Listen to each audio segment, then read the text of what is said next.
George Gascon was sworn in as the district attorney of the city of Los Angeles on Monday of this week. That would be yesterday. Now, if you've not heard that name, you should know that Gascon is best known for destroying the city of San Francisco. He was the district attorney there for 8 years, from 2011 to 2019. Under his tenure, San Francisco led the state of California in property crimes and violent crimes, but ranked near the bottom in arrests. Now, you might be wondering, was someone with a track record like that, how that person could move up and become DA in Los Angeles, or anywhere for that matter. And the answer, of course, is that he had powerful help. Gascon's campaign received millions of dollars from George Soros and other left-wing donors, people who don't live anywhere near the communities he plans to destroy. And he does plan to. Immediately after his swearing in on Monday, Gascon made it clear he's going to do what he did to San Francisco to Los Angeles. He declared that prosecutors will not pursue most cases of, among other things, trespassing, drug possession, disturbing the peace, resisting arrest. Here's how he broke the news. And we criminalize behavior largely associated with poverty, loitering, drinking in public, public intoxication, possession of drugs and paraphernalia, and more. So poor people just can't help themselves. They loiter, they're drunk in public, they have to commit crimes, they resist arrest, violent crimes. They're poor, so this is what they do. That's insulting, of course, but it's also the beginning of the end of society itself. When you tell people they're allowed to resist arrest, what are you saying? Well, of course, you're saying that the police have no right to stop crime. What happens then? Not enough, Gascon believes. Bail itself has to be eliminated. Watch this. My office will roll out a plan to end money bail in Los Angeles in its entirety. We will be the largest office in the nation to eliminate cash bail. And not just cash bail, and not just decriminalizing resisting arrest and public drunkenness, but the death penalty. Needless to say, that's racist too. Racism and the death penalty in our country are inextricably intertwined. The reality is that the death penalty does not make us safer.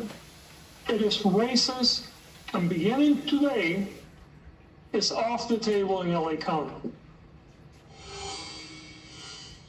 Marc Debbaudt is a former deputy district attorney in Los Angeles. He stepped down a couple of months ago. He joins us to assess what these changes mean for his city, the second biggest in our country. Thanks so much for joining us tonight. We appreciate it. Thank you. What do you think this means? I mean, take the politics out of it. What are the practical effects of these changes on the city of Los Angeles, do you believe? I think you said it when you said he's going to destroy Los Angeles.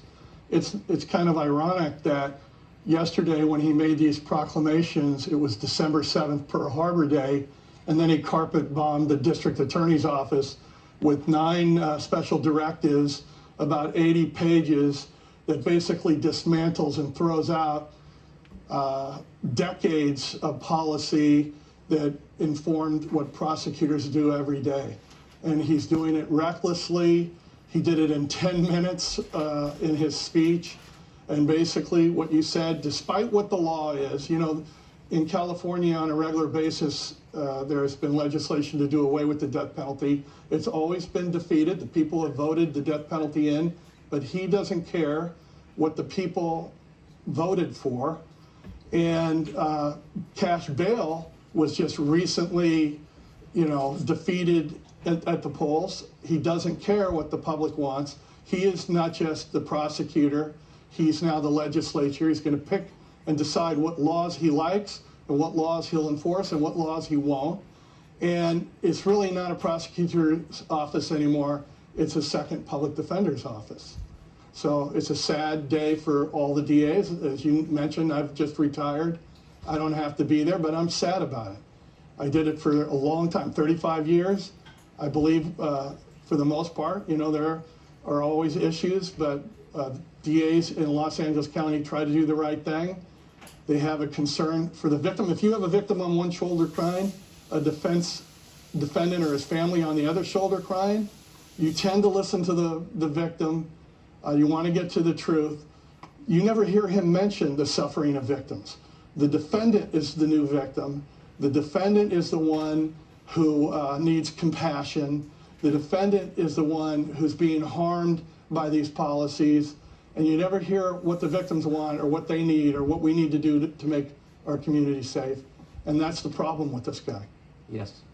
Oh, you just upset me by so I'm precisely upset. describing what the problem is. You did it so eloquently, and you Thank would you. know after 35 years. Marc Debbaudt, I appreciate your coming on tonight. Well, thank you. I can go on for hours. Thank you for having me. I hope you'll come back. Oh. Adam Carolla lives in Los Angeles. He was born there. He's been there his whole life. He's, of course, the host of the Adam Carolla Show. He joins us now. I heard from a friend of mine in L.A. Do you want to keep last night